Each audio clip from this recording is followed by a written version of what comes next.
And as soon as we get our victory, we are unfortunately and quite rudely interrupted by Team Plasma's shenanigans.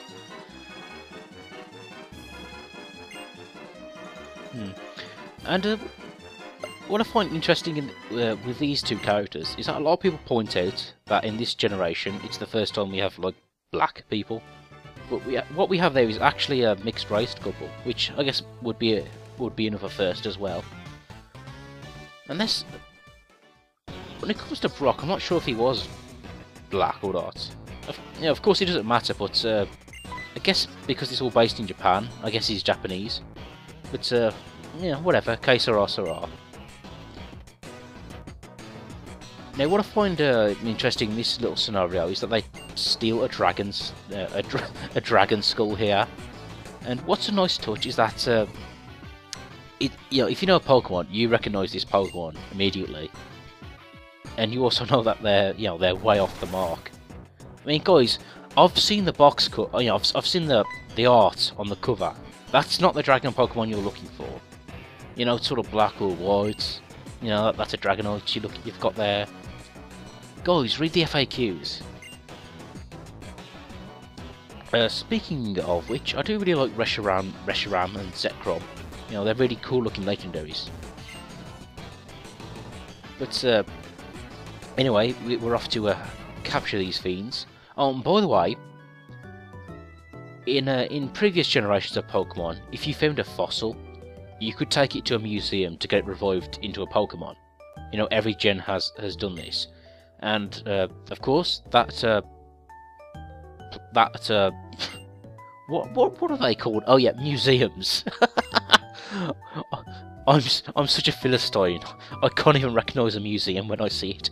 But anyway, yeah, if you take your fossil to that museum, that's where you get your fossil resurrected.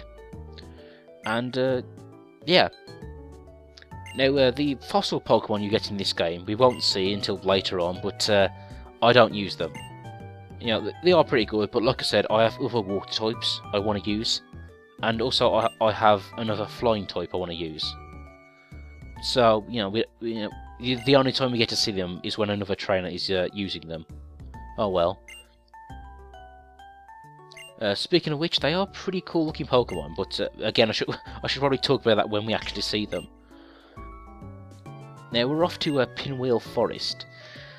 Now, when it comes to this forest, at this point with my team, it's probably a kind of a tricky place to go. And oh, and by the way, stock up on antidotes, because there's a lot of poison and paralysis users in this forest. Although keep in mind there is a nurse outside as well, so that's essentially like a little Pokemon center. But anyway, like I was saying, in this forest there's quite a few grass and bug Pokemon, and considering my team is grass and 2 water types, yeah, I'm gonna have a bit of trouble here. Now we're given the dowsing machine, which lets us find hidden items, which honestly I think I used like once and then I don't use it again. I mean, if I wasn't recording, I'd probably be a bit explorative with it. Find some hidden items, which I guess I should do. Like, for example, when I played Pokemon Platinum recently, and I have like a Murkrow, I actually found out there is if you know, there is actually a hidden Dusk Stone to evolve him into a Honchkrow, which you can get fairly early in the game. So that was a nice. That was good from a Murkrow. Being able to evolve him without waiting until I get that Dusk Stone. That's quite on in the game. But anyway, this guy here, who I've completely ignored by going on a bit myself and my own shenanigans, is a Burr, and he's the bug type gym leader of this region. And again, he's a pretty cool guy. He's like an artist. But yeah, we'll catch up with him later. And here I wanted to show off this dual battle, probably because it uses Pokemon we haven't seen before.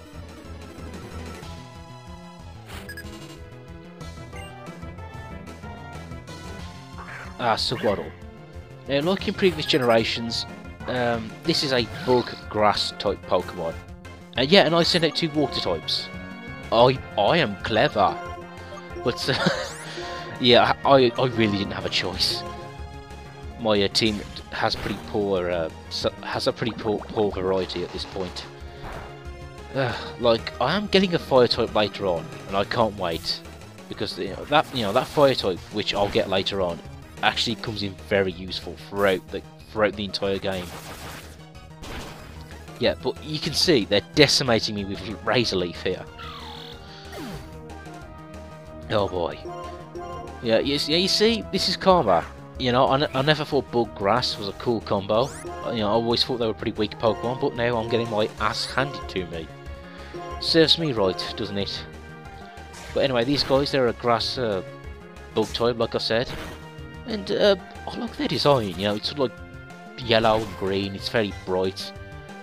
They're sort of like leaf insect Pokemon, they look pretty cool.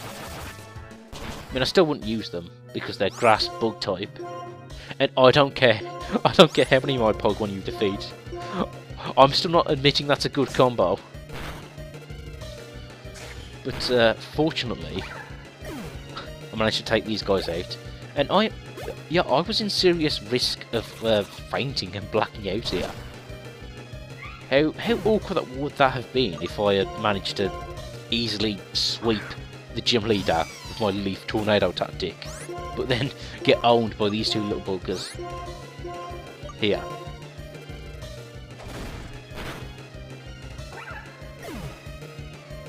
You know, I just realised that if Cumberbatch knew Retaliate, that would have been a really effective move.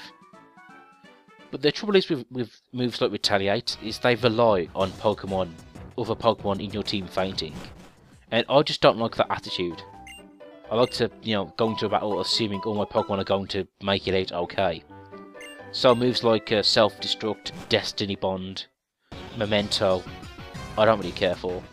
I mean, granted, some of them do sound really useful to use, but I don't like to go in with the attitude that one of my Pokemon is going to faint.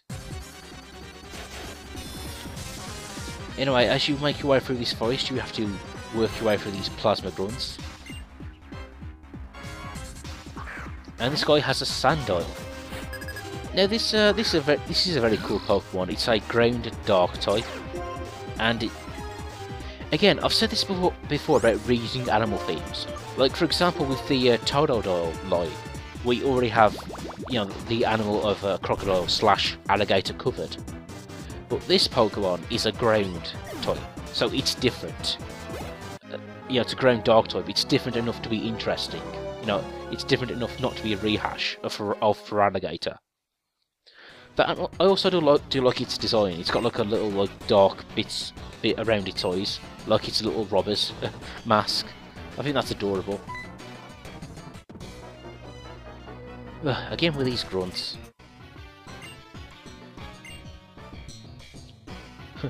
Luckily for you, I off-screened you.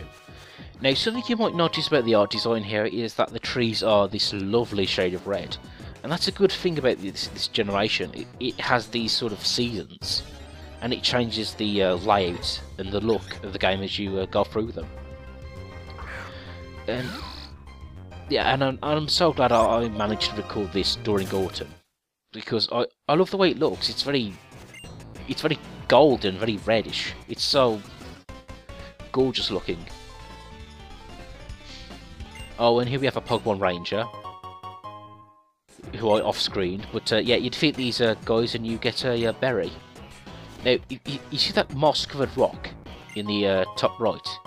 If you have an Eevee, this is where you would level it up to get a Leafeon.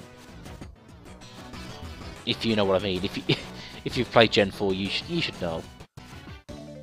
Well, actually, no, you shouldn't. Because in the regional Pokédex of Gen 4, they don't give you an Eevee. They give you 2 new evolutions in that generation, but they don't give you an Eevee in the regional Pokédex, so you can't really take advantage of them in the main story. Now, fortunately, that's an issue which is fixed in Platinum. But enough about Platinum. You know, I do want to do a Platinum playthrough. In fact, I want to do a playthrough of all the Pokemon games, or at least the main series, like 1 per generation. Like 1 for Generation 4, well, 1 through 5. Well, I was saying that, I think Pokemon Black and White 2 is different enough to warrant another playthrough of that game. And this is what I was talking about with the poison. Can be quite frustrating. And also, why am I sending out a Dark type against a Bug type? That seemed very silly of me. But luckily my risky gambit paid off.